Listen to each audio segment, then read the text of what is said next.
Professor Arlen, nós tivemos dois casos recentes com extrema exposição na mídia, o caso do goleiro Bruno, o caso do Misael Bispo em São Paulo. Houve uma exposição excessiva. Há uma diferença, você fazendo sua análise, enquanto advogado e especialista em tribunal do júri, no que tange ao posicionamento do Ministério Público, advogados, sociedade e Poder Judiciário? Professor Adelso, sem dúvida nenhuma, há uma divergência de posicionamento entre judiciário, advogado, Ministério Público e até mesmo a sociedade no que se refere a essa exposição. A intenção do Poder Judiciário é clara, isso já ficou transmitido para a gente, que eles querem aproximar a sociedade do Poder Judiciário, querem levar o conhecimento da sociedade, a atuação do Poder Judiciário nesses casos de grande complexidade, e isso até mesmo como uma forma de tentar inibir o crescimento da criminalidade.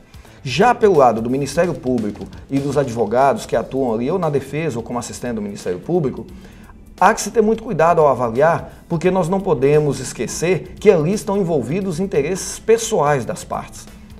O Ministério Público pode estar usando dessa exposição para sustentar a sua tese, e também a defesa pode estar usando dessa exposição para plantar uma imagem do seu cliente na mídia, de forma a melhorar a sua sustentação em plenário. Então, é sim muito divergente as opiniões. A sociedade, por outro lado, está gostando, está tendo a oportunidade de aproximar, de ver mais de perto a atuação do Poder Judiciário, mas Poder Judiciário, Ministério Público e advogados têm que tomar um cuidado muito grande com essa exposição excessiva, sob pena de desvirtuar a intenção que se teve inicialmente, que era fazer pública a atuação do Poder Judiciário e não virar um cenário de espetáculo, de vaidades entre as partes, como tem acontecido, advogado, Ministério Público e por aí. Professor Arlen, complementando a essa pergunta, nós temos que os jurados eles ficam, durante todo o julgamento, incomunicáveis. Entretanto, anterior ao julgamento, já há uma exposição na mídia. Essa exposição anterior influenciaria na decisão do jurado? Eu não tenho dúvida nenhuma disso, professor Adelso. Isso pelo seguinte, considerando, se nós pegarmos como referência uma cidade do porte da nossa cidade, Montes Claros, quando um caso de grande repercussão na sociedade vai a julgamento, nós podemos afirmar com certeza que todos os jurados que ali estiverem já assistiram em algum canal televisivo, em algum canal de rádio, em alguma exposição, de qualquer forma que seja, jornal escrito, já assistiu comentários, exposições, matérias relacionadas ao crime.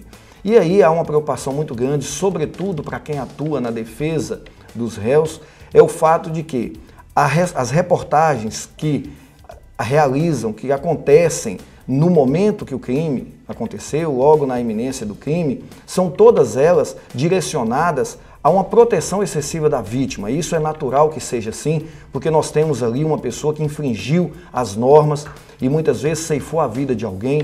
Então, há sim esse protecionismo da imprensa com a vítima. O que eu quero dizer, em síntese, é que não há nenhuma reportagem antecedente ao julgamento que tente mostrar para a sociedade a conduta do réu. Se ele era uma pessoa boa ou não antes do crime, isso não vem nas matérias jornalísticas que a gente observa.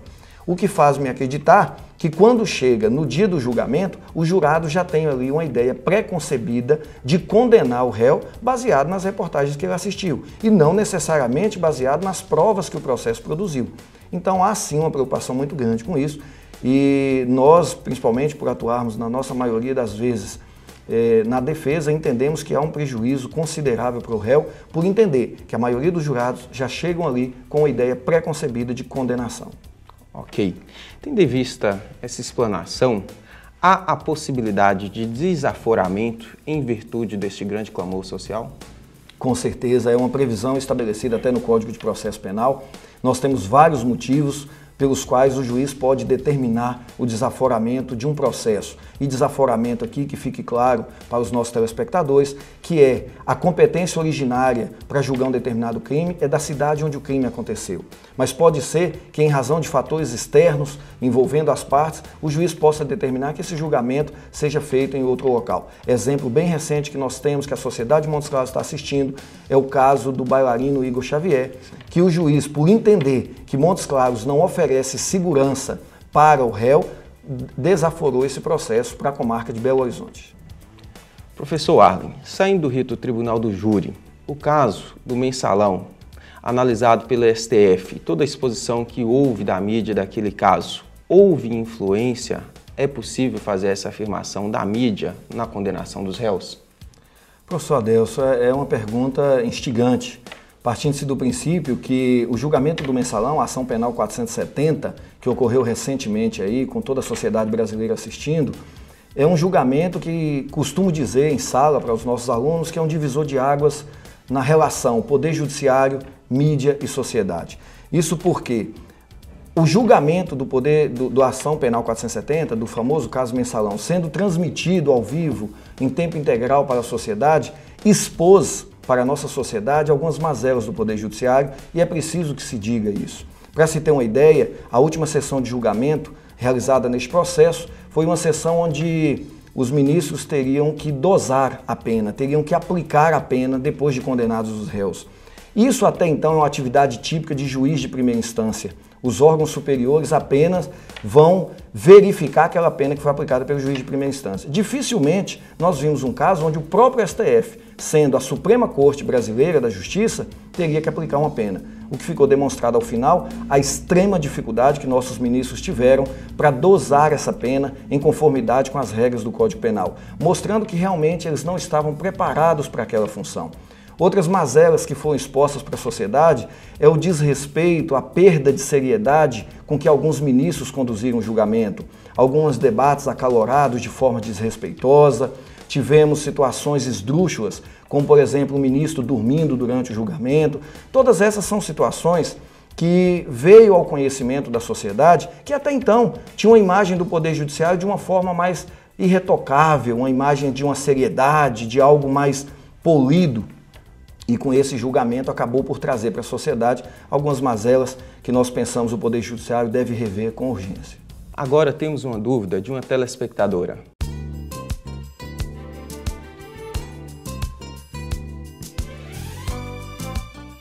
Em caso em que o réu é absolvido, a exposição excessiva pela mídia não causa uma pena em caráter perpétuo? Bom, enquanto advogado criminalista, professor Adelso, eu tenho minha opinião formada sobre isso e eu não tenho dúvida nenhuma que na nossa Constituição milita a favor do réu a presunção de inocência. Até que advenha uma sentença condenatória transitada em julgado, todo mundo é inocente. Durante o julgamento, essa exposição excessiva que o judiciário está permitindo que se faça nestes julgamentos de repercussão, advindo uma sentença absolutória, não temos dúvida nenhuma que o réu já saiu dali com uma condenação indireta, que é a sua exposição, considerando até que hoje a repercussão da mídia tem sido de caráter nacional e internacional, sobretudo pela facilidade de comunicação com a internet. Então nós teríamos ali um cidadão absolvido pelo conselho de sentença, mas condenado por toda a sociedade em qualquer lugar que ele estiver. Agradecemos a entrevista do professor Arlen, que trouxe conhecimentos aí extremamente esclarecedores sobre este tema polêmico, e Orientando Direito fica por aqui e até o próximo programa.